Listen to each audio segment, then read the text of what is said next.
it feels like I'm talking to myself. I don't think I've ever like truly digested people following me. I feel like I've heard other people say that and I'm like, shut up. Like, so it's like, I can hear myself say it and I can hear people being like, what are you talking about? But welcome to the Rethink Desi Reframe series, where we challenge conventional narratives about social change, sustainability, and the South Asian community. Join me, your host, Arpita Sharma, each week as I have candid conversations with thought leaders, social entrepreneurs, researchers, activists, and creatives as we uncover the strategies, innovations, and stories behind their efforts to reshape our society.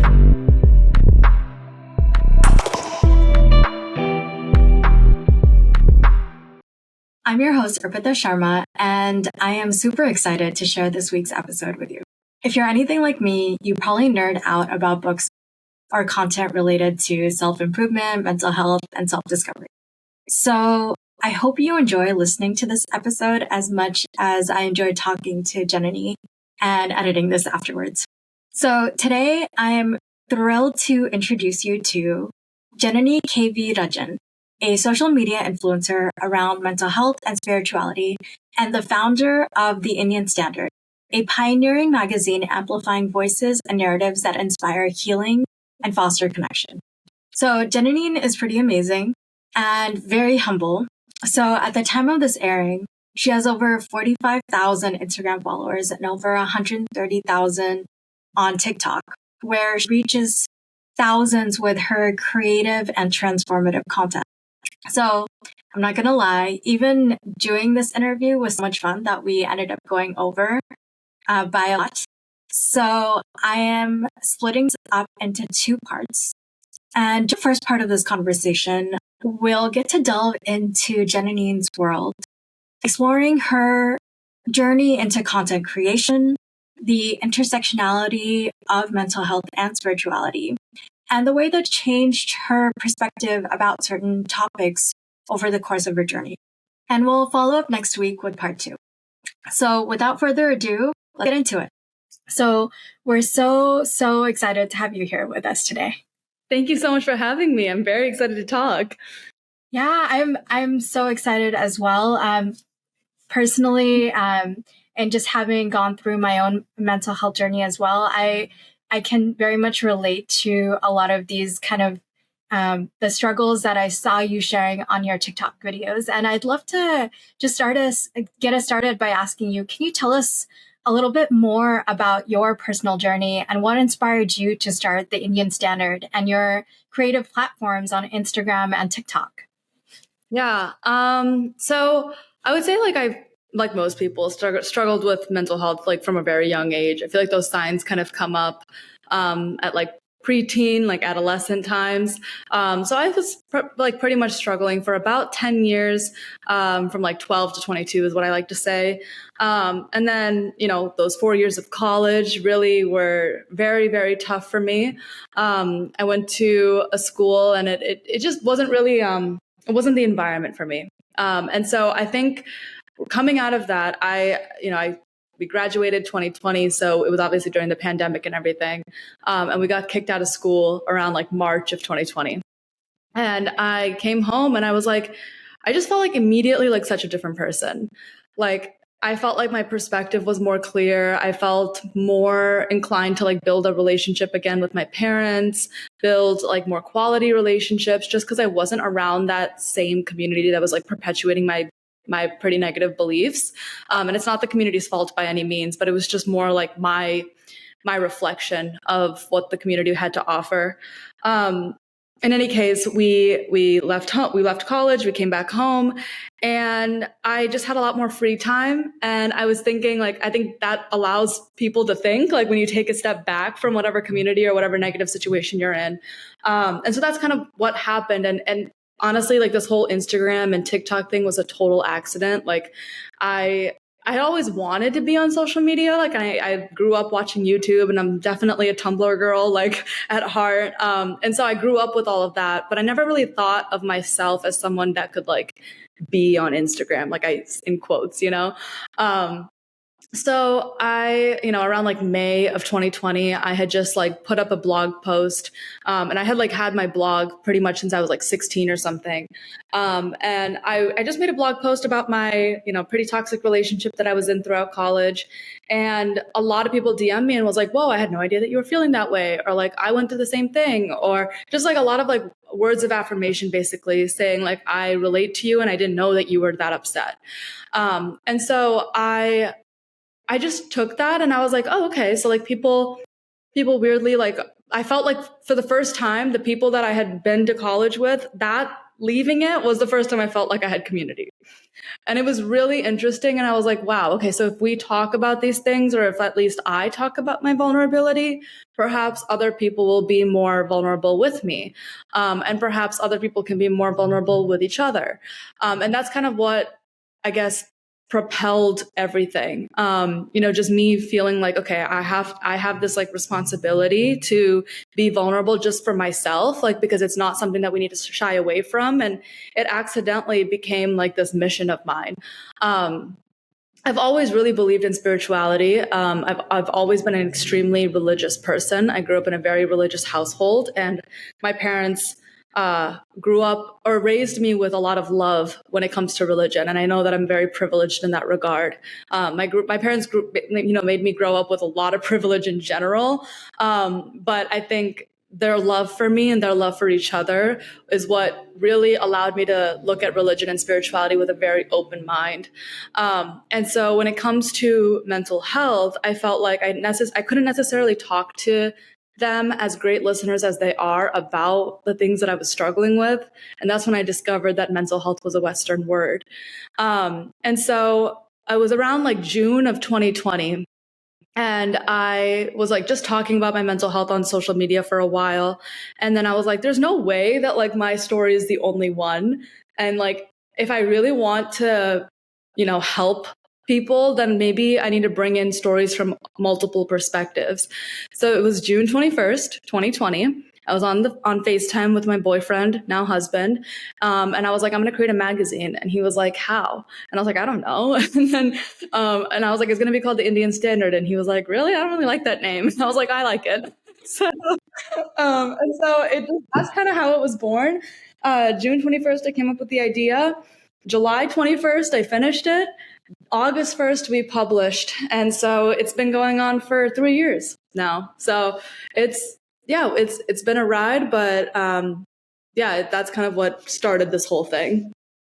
That's huge. I commend you for taking on such a big project and like keeping it going, because it's so difficult to do. I didn't know it was going to be a big project, to be fair. Now it's a big project, but I did not know that this was going to be what it is today. So, yeah. Yeah, and despite that, you kept kind of going, and like, because it's easy to say like you'll get started with something, but then like going through that process, developing it out, really learning the intricacies of it, and keeping it going. Those are that persistence and dedication. It really does show, and it shows in the quality of the pieces that are in the Indian Standard for our viewers and listeners. If you want to go and check it out. Oh, thanks. Yeah.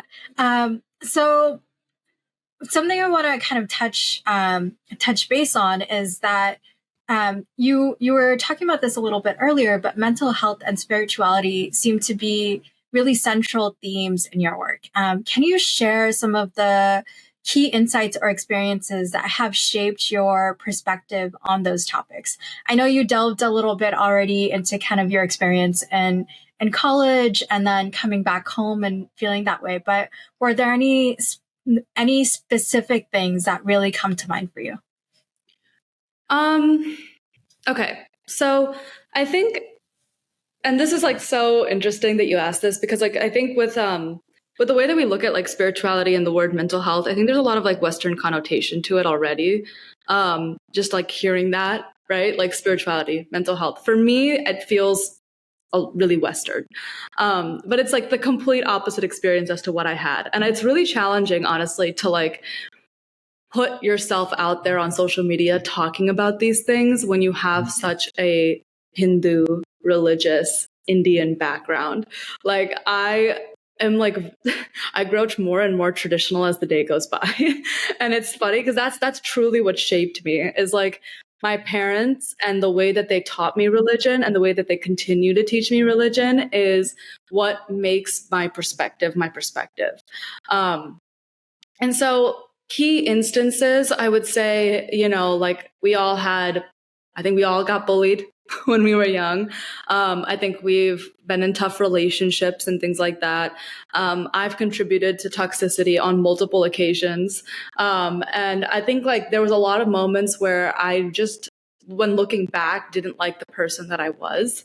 And so I found that like, honestly, like the only way that I could truly change was not hating myself into changing, but actually like realizing who I am. And it's not Janani, obviously. Like for me, it's my atma, it's my soul. And like I'm just taking up this body for this lifetime. And I have a lot of past experiences when it comes to my past lives that are contributing to the things that are happening in my life today. All the good things and the bad things that's happening in my life right now is not a result of my good or bad actions in this life. It's due to my past life. And that's something that I firmly believe in. And that's very grounded in Hindu beliefs. So when it comes to like negative things that have happened that allowed me to be who I am today, like it's kind of hard to answer that because it's like everything is so neutral when you're looking at it from a religious perspective. And so in that situation, I really like to think that taking accountability is one of those things that you have to love yourself into. Like you can't necessarily hate yourself into being the version of yourself that you want to be. And so I've always tried to keep like that version in mind when I try to make changes. And I'm making changes all the time. So like, it's hard to say, like, even in this moment right now, I'm like, okay, well, I could have done this differently today. And that sparks a whole different thought process of my mental health and spirituality. So it's day by day, literally every single day sparks a different thought process for this topic. So I think, yeah, that's probably, it's a day by day thing. There were key moments in my life that allowed me to be a little bit more spiritual and a little bit more religious. But looking back on them, I'm glad that they happened. I hope that makes sense. I have a roundabout way of saying shit happened, but I don't know if I can say that, but so much happened, but it's hard to pinpoint. Yeah, I think that makes sense because there's a lot of different experiences that accumulate to kind of make you the type of person that you turn into, and that religiosity, and kind of like that spiritual sense of like I have there are pieces of my soul that like. And there are parts of my journey that I may not know about that have kind of created this moment for me right now. Right. Can be really, really helpful in kind of digesting some of those experiences because they might sometimes feel very bitter or they may feel very uncomfortable. Right. And being able to look at them from that much bigger perspective helps you to be able to stand in that moment and be able to stand as your whole self in that situation. For sure. And like detaching yourself from like that negativity, because it's like even the positivity, like you just got to detach yourself from both ends of the spectrum sometimes to like really get an accurate view. Yeah. That's so real. And it's such a valuable thing to bring into a space as well. Because it can often be very easy to get caught up in like, in those emotions and not be able to really see the situation outside of yourself. For sure. So, your audience, including me, resonates with your vulnerability. How do you find the courage to be so open about your mental health journey? And what impact do you think it's had on your community? I guess the things that make me like pick up my phone and film a video is the fact that I'm looking at my own self, like making the video. So it feels like I'm talking to myself. I don't think I've ever like truly digested people following me. I feel like I've heard other people say that and I'm like, shut up. Like, so it's like, I can hear myself say it and I can hear people being like, what are you talking about? But That's honestly the truth. Like when I'm looking at my own self and I'm staring at myself all day long. Like at some point you're just like, okay, like, I think the frustrating thing though is that sometimes you end up just like talking and talking and talking and talking and you're like feel like you're talking to a tunnel. So when people come back and they say like, oh, this made sense to me, or oh, this is like resonating, I'm like, oh wow, like people listen. And it like shocks me every time. Like I got a couple voice memos over the week, or I saw a couple voice memos over the weekend, like of people DMing me. And I was like, oh my gosh, like it reminds me like, okay, I have to like keep going. Like it's like so important for me to keep going because I get these like little bursts of validation sometimes. So if anyone like wants to do this, I would say like it's important to just remember that it's not necessarily about the impact that you make. Um, we all want to change the world. We all want to make an impact. And it's something that's like so deeply ingrained in us, especially if a select like few million of us want to change the world. And I think that that's an incredible feat, and it's definitely a goal that I had in the past. But it's just for me right now, what I think makes the most sense is to just do myself a favor and do what I want to do. If I want to make a video about something, I honestly don't really think about, is this going to positively impact somebody's life? Because it positively already impacted mine, and I'm already a better person around the people that I need to be around and serve, just by doing what makes me happy. Because it's really hard to make other people happy if you're very sad. And that was something that I learned, in college, because I was so unpleasant, and I was like, why am I so sad and depressed all the time? And it was because I wasn't doing what I was loving. And now I get to do what I love every single day. And so, yeah, I think like that's the thing that gives me courage, I guess, because I'm truly acting in a place of love for not only myself, but hopefully for my community. And in terms of impact, I think honestly, I have seen a change in the way that, and I don't think this is necessarily caused by me by any means, but I think that there is a change in how people speak to their parents and how people speak to their peers about mental health, especially in the people that I'm surrounded by.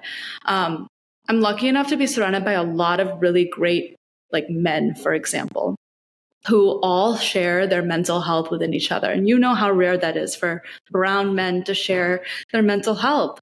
And I'm lucky to be surrounded by that. And while it could be me, it could be somebody else, it could be just the global shift that we're experiencing, I do think that there's a lot of people who are paying attention to how they feel.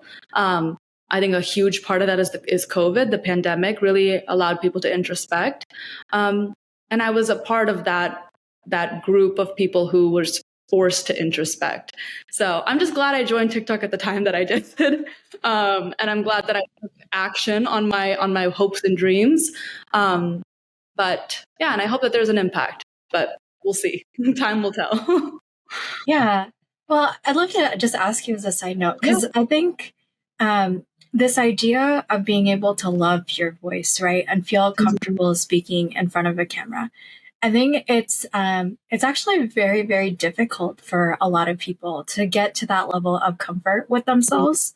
And do you have any like tools or tips that could kind of help coach people through that sort of process? I do. I like this question. I recommend journaling, so you just get used to knowing yourself a little bit deeper. The more you know yourself, the more I promise you'll come to love. We're really like, we're very complicated, and our life on this planet in this little 100 years that we get to live is not comprehensive of our entire existence. And I think that that's really humbling. I think one thing that you have to realize when you're getting on camera is that it's just really not about you. Like it's about the people that you're talking to. I think that also lessens the pressure, right? Because you don't have to look good. You don't even have to say the perfect thing. As long as your intention is there, where that lands is not up to you. And so just put the power in the hands of somebody else and just be like, okay, what is it that I wish I heard? Right. And for me, journaling really helps because it helps me answer that question. The second thing that really helps is I make videos for myself all the time. I don't post 90% of the videos that I make because I talk to myself all day long, and I've had that practice for over 10 years. Ever since I was a child, I've made videos for myself. And so that made me really comfortable with my face, right? Whether I like it or not, it doesn't even matter. Like, I don't have to think that I'm the prettiest person. I don't have to think that I'm the most well-spoken. I don't have to think anything of myself because it's not about me. It's about who you're serving. And if you're serving the collective, then you have nothing to worry about.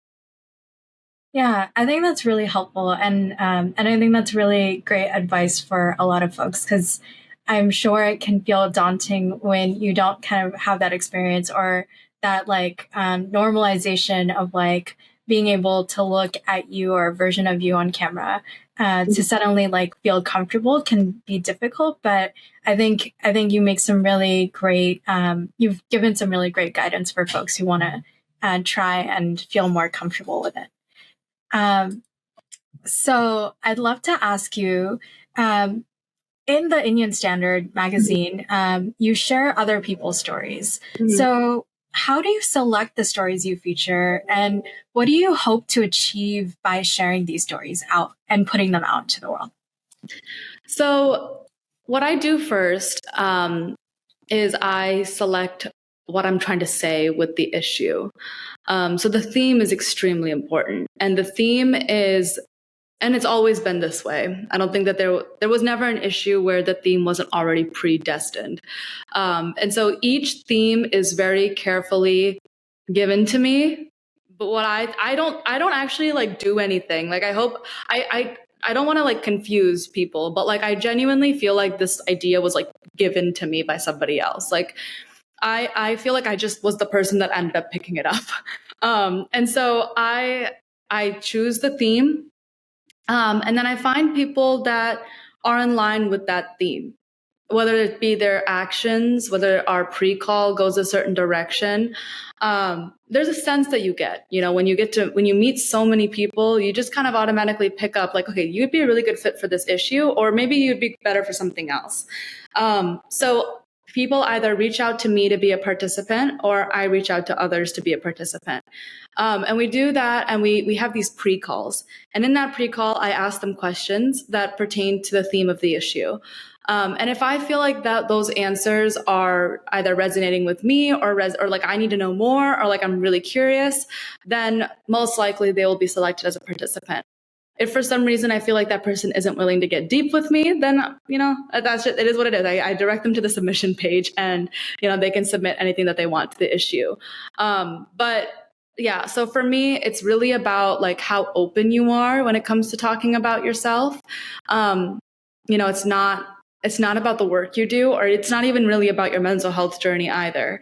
It's about how has that impacted you spiritually and like down to your core values. Like what core values have changed as a result of your mental health journey and the work that you do. That's really what I'm trying to get at. And if you have an answer to that, then I'd be more than happy to have you. But it's hard to select people. I would say that it's like one of those, it's definitely like the thing that gets me the most anxious when creating the next issue, because I'm like, oh my God, who am I going to select? But people usually just like, it all happens for a reason, and I end up getting the best crew for each issue. But it's definitely one of those things that I put a lot of thought in. It can be very daunting in the creation of a magazine, or like writing articles or putting together pieces, to really be able to understand what is the direction that I'm going after. Am I executing properly? Am I bringing the best quality that I could to the table? And it seems like it's a very organic process for you, where you kind of have an idea in mind, and then kind of allow the pieces to fall into place where they are, and then kind of select and edit and kind of put things together in what is like feeling like a really good fit. So it seems like it's a very creative process for you. Oh yeah. From start to finish, it's really based on like your intuition. Like I always ask myself and ask God, like, what is like the public need to hear right now? And I did that a lot for the issue that we just shot this past weekend. It's funny that we are having this interview today. I knew that we were going to have this interview today, but I don't think I like processed, like it was right after my autumnal equinox shoot. And so I was like, so when looking at the questions, I was like, I'm really glad that we're doing this today because I'm fresh out of doing like the interviews and doing all of that. So we just shot this past weekend, and so much fell apart right before the interviews, like right before both the shoot days. And these shoot days are expensive. And like every part of this experience is extremely intentional. Like every page that you see on the magazine is on purpose. And since it's like it's a one woman show when it comes to actually putting together the magazine, like I don't really have a team. When it comes to the shoot days, I have like my videographer, my photographer and stuff. But when it actually comes to putting together the magazine, it's all me. And so it's like very much like a brainchild in terms of like what is it that I want people to know, and what is it that I feel like people need to hear, and what do I feel like is their call to action, and making that very, very clear, both in the theme, both in the people that I choose, the submissions, the documentary, like there's the social media, there's a lot to it. So it's very intentional, but it's extremely, extremely rewarding. I can tell just the way that you're able to communicate so clearly and concisely, like even in those TikTok videos and in the magazine, and in sharing just the work that you're doing for the documentary, like to make something look simple is very, very difficult. Yeah, like something can look. Thank you. Yeah, no, it's so true because like even in this process for like podcasting, right? Like and I'm still kind of learning how to navigate each of those things, but just the simple piece that you put out on TikTok that might take a lot more work and thought put into it than like the user on the end is seeing. It's only like when you're in it and you're doing the creation and you're really like delving into that that you know exactly how much effort is going into it. Like kudos. Thank you. One thing that I wanted to mention though is that if you like are doing some sort of creative project, like I know you're doing podcasting, like this is a creative project as much as it is a business. You know, like anyone who's in that like weird intersection between creativity and business, I feel like if you are trying to be seen for your efforts, you will always come short. And I think that that's the hard part, is that I'm so thankful that you said that it looks easy, because you know, I never even knew, like, I don't know how I'm perceived, if I'm being quite honest. Like being in this space is so weird because I'm not a fashion influencer. I'm not a beauty influencer. I barely even I don't think I'm influencing, honestly, anyone into doing anything. I think like it's such a weird space that I found myself in. But I feel like the one thing that I learned though is that like the actual effort that it takes me to do something, like if I want people to see that, then I'm like clearly thinking something wrong. And it's like, it's one of those things where you have to step back and be like, why do I need to be seen right now? Why do I need to be heard right now? What is lacking in me that can't validate that for myself? And why do I need someone else to tell me you're doing a good job? And like, you got to check in, like, especially as a business owner, you got to ask yourself that question every single day. You got to tell yourself every single day that what you're doing is good. And it's hard, but it's the job. It's the work. And so, you don't see corporate managers asking themselves, am I good enough today? Like you don't see them do that, unless they maybe do behind the scenes. You never know. But for me, like I have to ask myself that like every day. Like, am I being an employee at my own company? Am I being a CEO of my company? Like, how am I looking at my business? Do I look at her as a child, or do I look at her as someone who's not giving me enough? And personifying that relationship with your business is extremely important, because she doesn't owe you anything. Just like how you might owe her something because you're her mother, but she doesn't owe you shit. So I think there's a lot of like truth to that, because a business being successful is partially kind of like the effort you put into it, and partially kind of just the luck and the circumstances kind of surrounding what is perceived as like valuable in that particular instant. But it's like that internal validation that I think is probably one of the most difficult things to deal with. And and also the thing that you like really need most in order to keep going, right? Oh, Because no one else is going to be there and say, oh, I really need you to do this. I really need you to show up. It has to be you saying, I want to put this out into the world. I want this to be seen. I want this to be valued for myself. And then putting in the effort and creating it. And then opening yourself up to the opportunities and seeing where they lead you. Literally, you nailed it. Like that's exactly like the thought process that I go into every morning. I work a 9 to 5 as well, so I can understand. I can empathize fully that it's a full-time job to keep yourself up when you are a business owner. So yeah, kudos to you too. Don't even just say that to me. Yeah, but I think this is a really important discussion, and I'm so grateful that you like brought it to the table, because I think part of it is like when we are doing these podcasts, I think validation is kind of like helpful in bringing community together, but it's also important to recognize that like every person doing this is very much like doing this because there's a voice internally that's like asking them to put themselves out in this way, and they're following that within themselves. So thank you. I think going back to kind of the stories that you have put together, and maybe even some this weekend that you might be able to share with us, but can you share some of the most memorable or impactful stories that you've come across in the Indian Standard or in your social media platforms? Oh, and my social media platforms. Okay. Okay, so I had in my summer solstice issue this past year, I had Slaisha Patel. And when I was editing the documentary with my videographer Shaker, he and I literally like choked up every time. And I don't know if you get this way too, but like when you're doing your own work, like especially like when I get to the point of like almost releasing each magazine, I'm like, if I look at this for one more day, I swear to God, I'm going to lose my mind. Like I will literally, I don't want to hear my own voice for another second of my life. And so but the fact that I like kept getting moved to tears, the fact that I like kept, I don't know, like she's just such a beautiful human being. Like if you get a chance to get her on, I would highly recommend. Like Slaisha Patel is like just the sweetest girl ever. So she was really impactful. I think like everyone in my last issue was super impactful. I think Outer Voice Media, they're both the most humble, most sweet guys I think I've ever met. Skanda was amazing. Like it was just like, it was a very, very, very important issue to me because it was the first time we took it to that scale.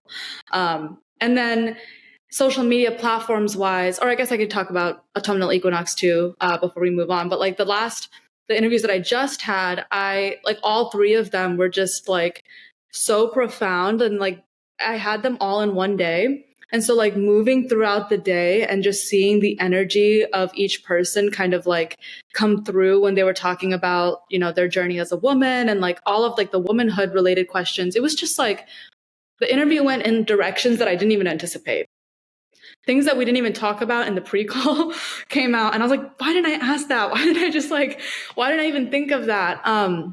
And it was so like, I learned so much about myself this past weekend. And I think it was because of them. Each issue is so profound. Like each issue means so much to me. And I think the reason why I've never had a regret I'll take that back. The reason why I've never had a regret when it comes to the people that I chose is because each issue was poured into with my entire being. So as much as like those participants are coming to mind right now, every person that's been a part of the Indian Standard, I want to like personally thank them because they made me who I am today. And then for about a year, starting March of 2022 to right after I got married this year. So May of 2023. So from March to May of this year, I was doing healing sessions, which was all that subconscious reprogramming stuff. And when I was doing those healing sessions, those also deeply impacted me as a person. I stopped doing them for various reasons. But I think all of those all the people who were a part of my healing sessions, like I didn't even call them my clients. I couldn't even have the heart to say that. Like they were participants. I call everyone a participant. I'm like, you are participating in this. And so that was something that deeply, deeply impacted me spiritually, religiously. And yeah, I mean, I don't think I would be who I am if it wasn't for everything that happened in the last 3 years. Like everyone that I've interacted with has positively impacted me for sure. And so it sounds like so politically correct, but I'm being so dead serious. I think there's a lot of value, right? Like in each individual experience that you encounter and each individual person who's willing to make themselves vulnerable in their own journey with you. It's like a very special thing. And so I can definitely understand why it would be hard to kind of like even, go into that mode of like what has been the most impactful, because there are Right. tiny pieces of each that strike you in different ways. And it's really hard to know the longer term impact of that until much later. Seriously. Like there are people from my 2020, Mirna Patel comes to mind. She was in my October 2020 issue. She's huge on Instagram. I think pretty much everyone knows who she is, in the brown space. And now she's my set designer. And like, it's insane, like how our friendship has just blossomed. Like, she's always been a very sweet girl. Like upon meeting her, you would think that she would be like a little bit more like hard to get to know just because of like her status, I guess. But I have like never met someone more humble, more kind, more loving in my life. Like she is just the sweetest girl ever. And we have such a special relationship. And like she couldn't make it to my shoot this past weekend, but she was helping me on the sidelines like the entire way. She was answering all my phone calls, no matter how inconvenient they were. Like she's just the nicest girl ever. And so she's like a big example as to how like my Indian standard, relationships like come into real life. Like not every single person, unfortunately, I get to hang out with on a daily basis or anything like that, but they've all made like a huge impact, and they are a reason as to why the magazine is where it's at today. For sure. That's wonderful. Yeah. Okay, so delving into kind of a little bit more of the intricacy and of like kind of what you do talk about. So you delve a lot into processes like subconscious reprogramming, spirituality, and meditation. Yeah. And I'd love for you kind of to share with our audience about how these practices personally helped you, and how do you introduce them to your audience? So I had gone through a breakup with my now husband, and we broke up, and it was like one of the lowest points I think I've ever been in my life. And it was because of a dude. And do you know how much of a pride, like the ego, like striking was just, it was crazy. But I had never been so down, depressed in my life, like ever. Like I'm talking like I was depressed. I've been like facing depression ever since I was 12 years old. And I'm thinking like, oh, I'm like 23 at this point. Like, come on, like you've learned this, like you've learned how to pick yourself up, but like, how are you still staying in bed until like, how are you depressed all day? Like, how are you still not able to get out of bed? How are you not able to shower? How are you not able to take care of yourself? How are you not like the amount of like hatred that I experienced for myself was insane. And it was in the midst of me doing the Indian standard of by Janani. Like I'm sitting here talking about mental health, and I'm like so depressed. So the amount of things that went on through my head was like, I have no right to be here. Like first of all, on this planet, right? Because I was already very suicidal. And then on top of that, it was like, I already have like suicidal tendencies, right? Like the thoughts that go through my head have always been very much like life or death. And like just my extreme personality is just like a lot for most people, but like just on a normal basis, like it's a lot for me too, like trust me. And so then on the other hand, I was like, okay, like I don't even deserve to have this platform. I don't deserve to talk about mental health. I don't deserve to talk about spirituality if I can't even practice a shred of it myself and pick myself out of bed. And so that was a massive pivotal point. And I think like I was scrolling on TikTok or something, and they were talking about manifesting. And I was like, what is this? And so then I like went, and I like always knew about manifesting. I always knew about law of assumption and stuff like that, but I never like actually dove into it by any means. So I dove into it, and then I was like, wow, these like practices are really helping, like journaling and like all this kind of stuff. I got into meditation a year prior. So like, kind of like meditating, journaling, having like going back to like Hinduism and like actually like practicing these yoga practices. My goodness. Those all of those things like had kind of brought back into my life. So in a weird way, I credit my breakup with him to bring me back into my spirituality and my and like the roots that I grew up with. As time went on, though, and this is why like when we introduced me, I'm like, subconscious reprogramming, law of assumption, these things don't resonate anymore, because I had used it as a way to get something. I was a not a victim, but I was a yeah, I would say I was a victim of the commercialization of spirituality. And the way that like spirituality is portrayed now is manifest something, get something, and then leave these practices. And I contributed to that fully because I was practicing that. And I spoke on that. And so I think coming back, like going through all of that and seeing like my own transition out of those practices, that's a huge reason as to why I stopped healing sessions, because I was like, you know what? I don't personally live by those means anymore. I am very, very into my religion and into my roots. And some of these practices feel like a commercialization of our Hindu belief systems. And for me to kind of like continue these healing sessions on that ground basis, like I don't know if I'll ever do I guess like spiritual consultations again. I may in the future, but they'll definitely take a whole different form. I think like these practices are really beneficial for people who may not necessarily have the Hindu beliefs to fall back on. But for me, because I was born in the family that I was born into, I feel that it's much more beneficial to rely on my religious texts. So it's a very roundabout way of saying that I meditate, but not in the same way. I journal, but not in the same way. I say affirmations, I say kind things to myself, but not in the same way. So I keep a lot of those things. But they're not called subconscious reprogramming for me anymore. And they're not called law of assumption for me anymore.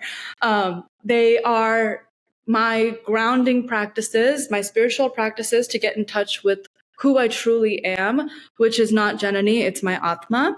It's not the universe, it's God. I saw something on TikTok, or not TikTok, Instagram the other day.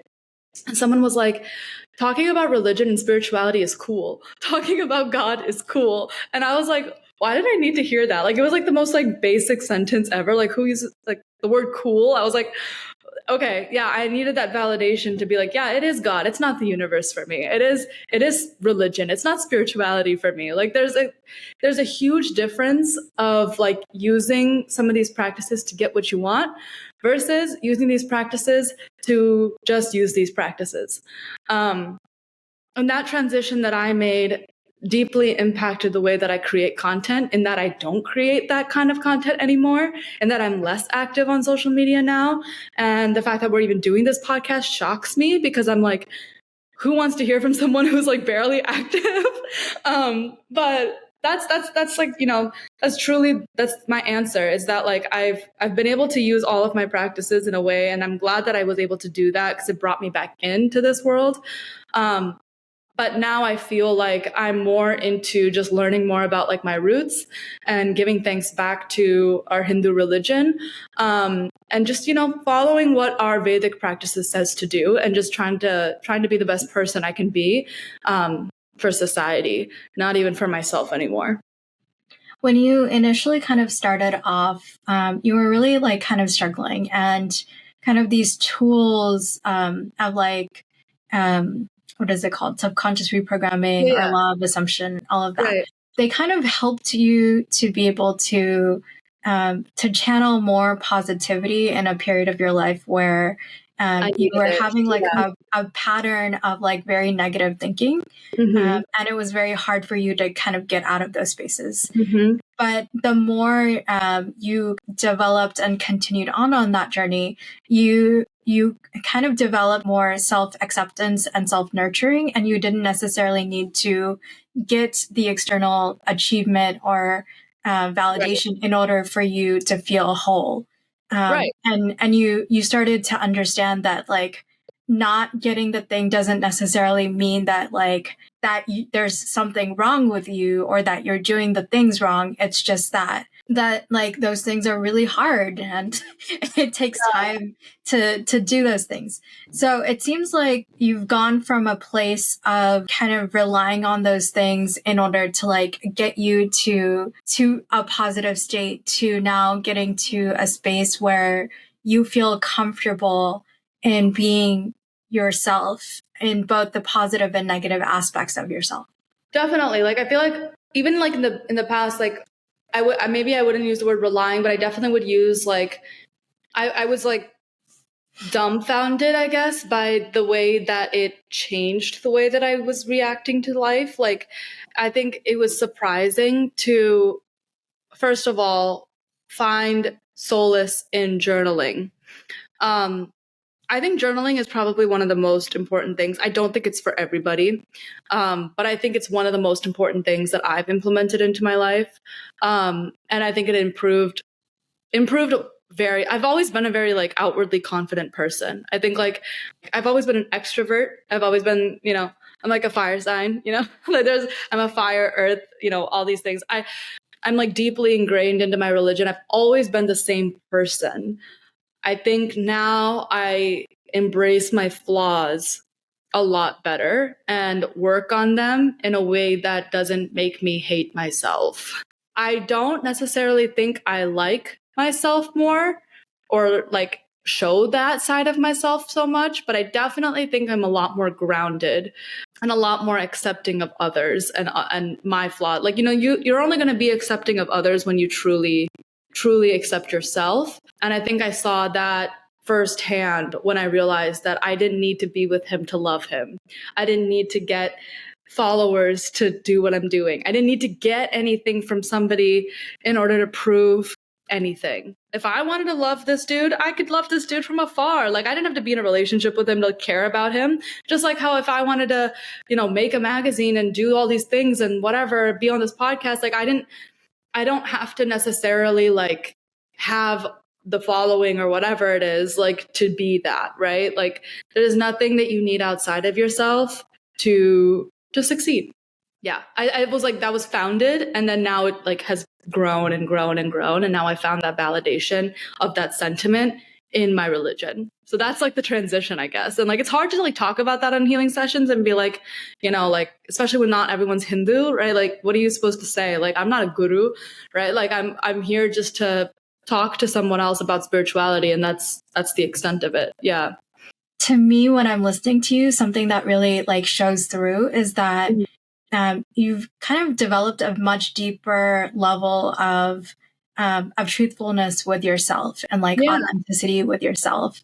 Sure. And as a result of that, like you can much more clearly like self-validate because you know like when you put your heart and soul into something because you've gone through so many like kind of iterations of that. And you've had to deal with like such it's almost like an ego busting. Literally, it actually is.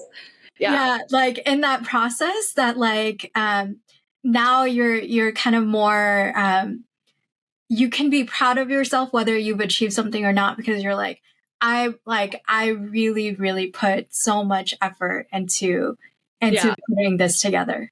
Yeah. And like, who cares like what people say? Like, even if I like, yeah, that's so true. Like, I don't even like, I think like at the end of the day, like these ideas aren't even mine in the first place. So like me taking credit up for them is like kind of silly. Like I like the idea of the Indian standard just like plopped into my brain. Like I really feel like if I didn't pick it up, somebody else would have. And then so many people talk about the things that I talk about. Like I'm not the holder of Hinduism. I'm not the holder of spirituality. I'm not the CEO of mental health. Like at the end of the day, like this is my interpretation of all these things. I feel like I have a knack for bringing out other people's internal discussions, mainly because I do that within myself. So I think I'm pretty good at like figuring out what people are good at. And I'm pretty good at like talking to other people and hearing them. And they often just kind of tell me what's going on in their life without me even prompting them. And so it's definitely something that I've like learned over time. Like, oh, people like talk to me about their deepest, darkest secrets. Why is that? And then just kind of like, being like, okay, well, there's maybe a greater purpose to it. Yeah, that's really cool. In your experience or in your opinion, were there some common misconceptions or stigmas around kind of mental health that you've had to debunk or are currently debunking in your work? What really upsets me is when I hear things like, do yoga. First of all, that terminology is incorrect. Do yoga, meditate in order for you to get what you want. You'll have this life of abundance. You'll have the love of your life. And it's like, that really, really upsets me. On the other hand, though, maybe the higher truth of that is just that that's what people need to hear these days. And that's what brings them into spirituality. And then once they start to step into spirituality, they realize that there's so much more to it. And maybe the reason why we have that situation going on, like in terms of like capitalizing on spirituality, is because that's what's going to get people to practice this. So in my head, I go back and forth. I'm like, maybe it's here for a reason, and maybe people need that in order to people need the capitalization of spirituality in order to practice it, because that's what brings them into this world, and that's what captures their attention, and that's what this day and age is all about, like, instant gratification. And so maybe that's this form of what's going on. So in that way, I feel like I'm kind of trying to debunk it, but I'm also like okay with it being here because this construct might be necessary for people. In other ways, like I feel like talking about, I think parents has always been like a deep thing that's been a part of my platform since I started. That's always been a question that I've gotten, is like, how do you talk about mental health to your parents? How do you talk about the things that you're passionate about with your parents? And I think one thing that I've been working to debunk is that parents don't get it. Parents do get it, actually. My parents are immigrants, just as many others. They're from Tamil Nadu. I'm fully 100% Tamil. My husband is Tamil. My in-laws are Tamil. And so like I'm surrounded by, quote unquote, my own culture. And so in a way, it's like I've seen my parents change with me.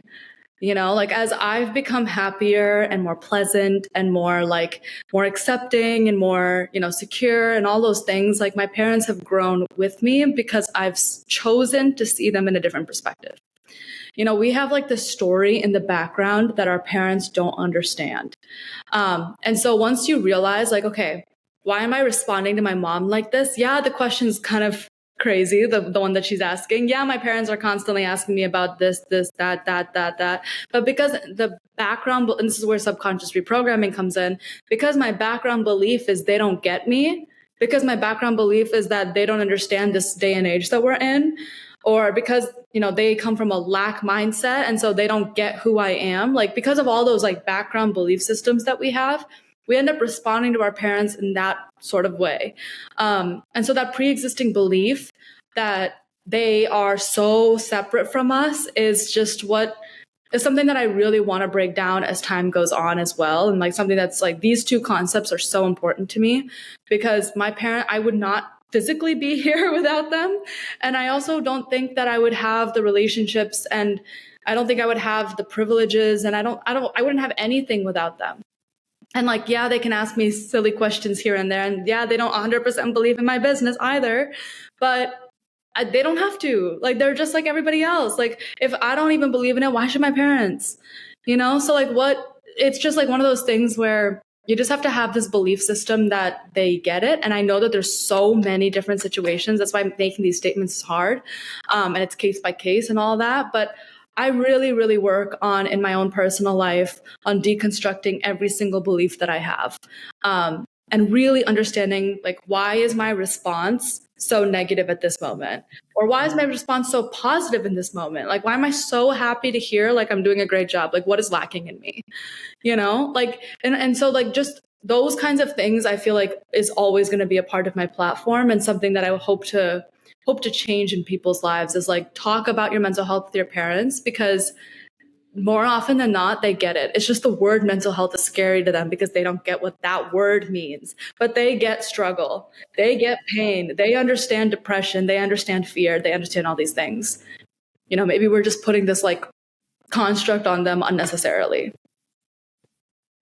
Yeah, I've definitely had a lot of those experiences as well. Yeah, we all have. Yeah, and I think that's very valuable to understand, because I think it is very easy to fall into a pattern when you grow up in a different culture, to then feel either sometimes rightfully, but sometimes just kind of because you've gotten into a very negative pattern of thinking, that the people around you or the people closest to you will not ever be able to relate or understand kind of your desires or the way that you think, because there's such a large cultural gap. A lot of the times, the reasons that like the conflicts that we have with our families arise not necessarily because there is actually conflict, but because there is something internal within us that is starting off with a very defensive energy. And it makes it very difficult to connect because we're already operating under the assumption that that this conflict exists without actually having tested or tried to see if the conflict actually does exist. There's something that you said, and it was like that, like rightfully so, right? Like that whole like, so this notion that I'm putting forth does not negate your feelings or the truth of a difficult situation, right? Like I would tell my healing session participants this. I would say, like, because they would come to me with an issue, right? They'd be like, my parents are doing blank. And like, I feel this way and I feel really annoyed and blah, blah, blah, blah, blah. And they'll look to me to validate their emotions. And I'm like, I am nobody to validate your emotions. What you're feeling is what you're going to feel. Like, you don't need me or them or anybody to validate that you're upset about this. Because obviously that's your truth. Like, these principles and these thought processes are not to say that you need to be positive about your parents. It's not to say that you need to, like, it's not about changing your feelings, right? Your feelings are going to be your feelings. Your emotion, which is just energy in motion, is going to fly through you. And you need to allow that pathway to occur. Right? Like that energy that you're feeling, like extreme rage. Like I'm somebody who's very prone to anger. And I was a very rebellious child. Like in some cases now, like even with the fact that I like am creating a business, like my sister's in school to be a lawyer.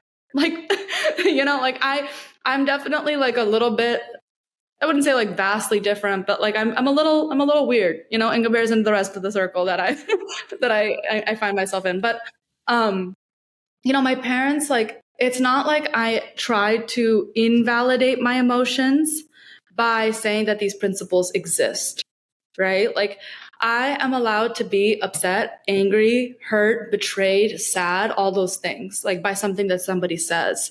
But it doesn't make the belief system that you need to change incorrect, right? Like you can have both exist. Like you can say, I want to make a change in my reaction and reaction time and still allow yourself to feel the feelings. So I think the first step to really deconstructing a belief is to feel the feelings. Like I think the best way is to just paint it out by example. But like if my parents were to say something, like let's say they say your business is stupid. Let's say they say that, right? Or why are you wasting your time building something?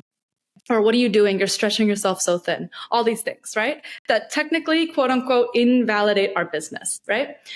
Let's say they say that, and our immediate reaction is, oh, how can you say that to me? Like that is so upsetting. Like, do you not know the work that I put in?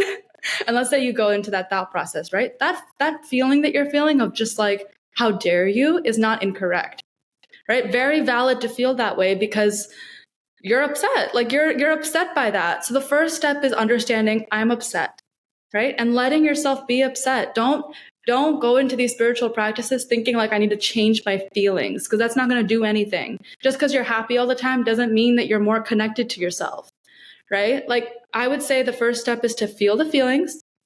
Then when you actually rest and like take maybe like 2 hours, 3 hours, 4 hours a day, whatever it takes away from the situation, you journal about it.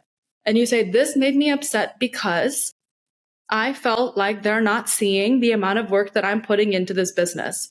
Okay, then now you have something tangible. Why do you feel like you need to have someone see your business? Is there something that's within you that's saying, I don't feel my own business. I don't see my own business. I don't see myself. That's when you can start doing the work, right? But you need the time to do the first thing. And that validation of your own emotion is going to allow you to take someone else off the pedestal and be like, you don't need to validate my emotions. I can do that myself. I might need from the future for you to be a little bit more graceful and a little bit more kind. But after you do all the 4 steps, imagine how well you can communicate that. Like you're not going to be able to communicate that right here on step 1. But on step 5 and a day later, you can call your mom and be like, I felt upset because of this. And I've done this before. I said, Amma, I don't like the way that you responded here. And she'll be like, oh my God, why? And then we have this whole discussion. But it took time to get to that point. It took a lot of time to get to that point. And it's important to be patient with that. I hope that all like that whole step-by-step laid out thing made sense, because I know it's challenging. Yeah, no, I think it made a lot of sense, and I've had to do a lot of these things for myself as well, and so I I hear you, and I think it's often like I think it can be very difficult when when you grow up in an environment where you constantly either are kind of self-invalidating your own emotions, Right. or you don't feel validated in your emotions in general, to like you start to form a habit of like constantly some like subconsciously or consciously kind of Mhm. suppressing those emotions, because you automatically assume that any sort of frustration or anger or sadness you might be feeling is invalid, and Valid. Yeah, that you're only allowed to show up in certain ways. exactly. But in becoming self-aware and recognizing the like recognizing our own emotions and being able to sit with them, Mm-hmm. which I think a lot of us have been called on to do during the pandemic. Yeah. um, um, I think a lot of these things can become spaces of healing. And Right. so I'm really glad you kind of talked about the process that you've gone through in order to do that, because Mm-hmm. I think that might actually be really helpful to a lot of people to recognize that, like it's not that like the conflicts just automatically resolve on their own as a result of your external environment changing. It's a result of your own behavior and your own thought processes, and the way that you self-validate, which then leads to a different result in your external environment. Exactly. Exactly. That's really cool. Yeah. Thank you if you stuck around this long. And I am excited to show you part 2 next week. So stay tuned, and we'll be back with the continuing conversation in our next episode.